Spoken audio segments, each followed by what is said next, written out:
排隊㗎。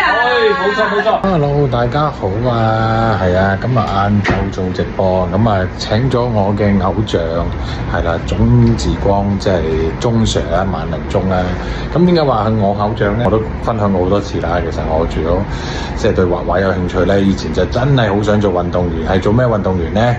咁嘅足球員啦。以前我哋喺屋村長大，成日踢波，佢算係比較後生波評述員啦。咁我覺得佢真係幾 charming 喎，講啲嘢。但係過咗30年之後，係啦，我就到而家都已經個膝頭哥唔可以再踢波啦。反而佢都仲可以踢波。係人成日都要飛嚟飛去咧，都瞓覺唔好，頸枕痛啊呢啲嘢。咁我哋就邀請佢做一場直播。點解我會請佢咧？其實唔係淨係單純我自己即係想見呢個偶像啦，而係其實佢本身咧係綜藝節目嘅一個藝人嚟嘅，係啦。咁綜藝節目嘅藝人咧，其實係真係比較識得做直播多啲嘅，呢個係真係真嘅。如果唔係咧，我以往做啲藝人咧，就係講過1分鐘嘅稿咧，都拉拉咳咳咧。咁啊，鍾 Sir 其實喺2個鐘頭度介紹5個產品咧，耳熟能詳係啦。咁點解可以耳熟能詳咧？我覺得佢背景除咗個綜藝節目啦，佢原來都係讀書人嚟嘅喎。哇，2個碩士，仲有2個學士學位，哇！即係60歲都可以讀到4個 degree 同埋即係有 master 出嚟咧，真係匪夷所思。咁所以即係比較吸收。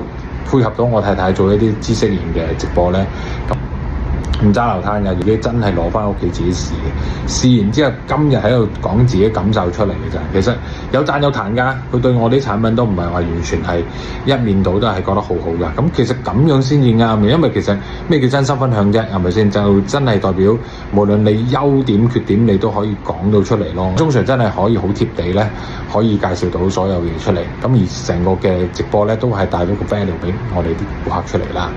嗱，咁所以咧，見到我直播越嚟越多咧，係唔同嘅形式，原因就係因為娛樂性要夠大。